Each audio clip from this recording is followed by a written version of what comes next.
Hello and welcome to the Radio Scilly video news. Sign up to our YouTube channel at youtube.com/Radio Scilly. Around 60 islanders dressed up to the nines on Saturday night in their best hats, dresses or suits to attend the races. Horse racing with a difference at Sandybanks. The horses weren't real, they were kids' toy hobby horses. And they were moved around the track by jockeys who got told how far they could go on the throw of a die. Sue Hodgson looked after the dice. Jim Johnson announced all the runners and riders around the Sandybank circuit. Straight 4, pedal power.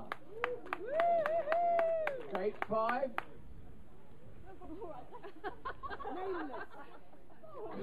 And as the race neared a nail-biting finish, the crowd got more and more agitated and excited. And the winner is number 2.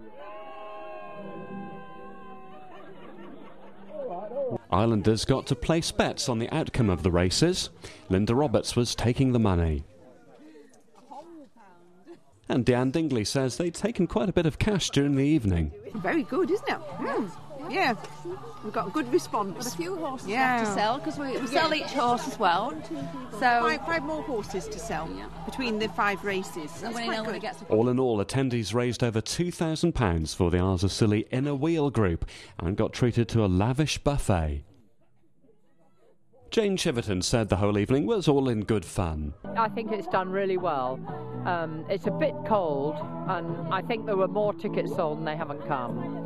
But it's a good turnout. I mean, it's great. And the auction makes lots of money at the end. We have an auction. Tony Dingley does an auction. And then we've got the raffle, which makes money. And then everyone buying the owners. So it's good. And the women behind the event had spent a lot of time in preparation to the finest detail, including making the rosettes. Yes, we spent an evening doing them, the inner wheel. Spent an evening doing them, like Blue Peter. And we were up at Christmas House and we did them all. We did everything. All the programmes and the rosettes and everything. Not everybody was that happy, though. Ray Jackman felt he'd backed a duff jockey. No, it didn't. No, last but one. Dreadful. Bad investment. Did you give your jockey a pep talk beforehand? I did. And she let me down badly. So what would you like to do with her? I did tell her. The racing went on into the night. We got a 2 and a 4 and a 5. The Five Islands School Parents Teachers Association have devised an innovative way of bringing in funding for projects and facilities at the school. Last year's Year 6 pupils have put together a bumper pack of activities, colouring, puzzles and ideas for kids to get the best out of their time in Scilly. Chairman of the PTA, Helen Glenn, says the project is designed to give visiting children a heads up on what to do using recommendations from other youngsters. The packs are on sale at the Tourist Information Centre, priced £4. Helen says they thought they'd try something new to fundraise this year, and if all goes well, they could be back on sale on the shelves in 2011. Well, this was designed by the pupils at the primary school, and it's got various things for children to do. It's for children or parents to buy for their children when they're here on holiday, or local children as well. There are colouring in sheets and puzzles and treasure hunts and a list of things to find on the beach, and it's all been designed by the pupils of the school. Where what we said to them was, if you were a child here and you wanted an activity pack, what would you like to see in it? So it's full of their ideas, so it's lovely. Yeah. So it's written for youngsters, so have you noticed any interesting recommendations in it? Well, strangely enough, they've got a map with their favourite walks, which is nice. I think if young people are keen on walking around the islands, that's always good. And on that, they've listed their favourite cafes and who makes the nicest ice cream and that sort of thing. Which clearly I'm not going to tell you on the radio. You have to buy the pack. Well, you can tell us on video who. No, absolutely not. No, you'll have to buy the pack and find out which one they recommend. But there are cafes they've put on there that they like. Their favourite beaches.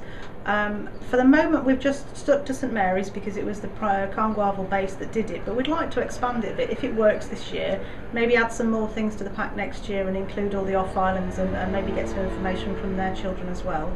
And make it a whole island thing, but mostly at the moment it's all St Mary's things. How much do you hope to bring in by this? Well, we've printed off at the moment 100 of them, and the profit will be about 350 quid because they're not a lot to produce. The school have been great. They've let us use paper and the ink from the copier, and they've got a real fancy photocopier down there that just does everything. And they've very kindly donated all of that. So the costs of it are very low, which means the profit will be high. So we're hoping to make, £350 would be a lovely figure if we can sell them all. And then if we do and they sell really well, we can always print some more off, you see. So it's pretty endless, which is good. A St Mary's woman says her rare cat may be appearing on American television. Susie Nichols from Portflow has been approached by a Massachusetts broadcaster that specialises in cat programmes. Susie has a rare Australian mist moggy. There are only 2 in the United States and 100 in the UK. She was introduced to the breed by a friend. I got him from a friend of a friend, and I'd heard about the mists and what a lovely breed they were. And the circumstances, having sort of sadly lost a very old Balinese cat, I was more or less ripe for having another. So that's how I got him. Susie says the cat has a rather grand name. Well, his proper name is Gossamist Yanni. No, Gossamist Alderon Yanni. And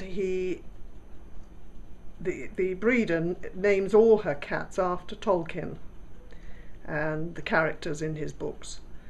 So John couldn't pronounce Alderon, kept on calling him Algernon or Algie, so we decided to call him Yanni, which apparently is Yugoslavian or Bulgarian for John, so he was pleased about that. And it's Aboriginal for peace.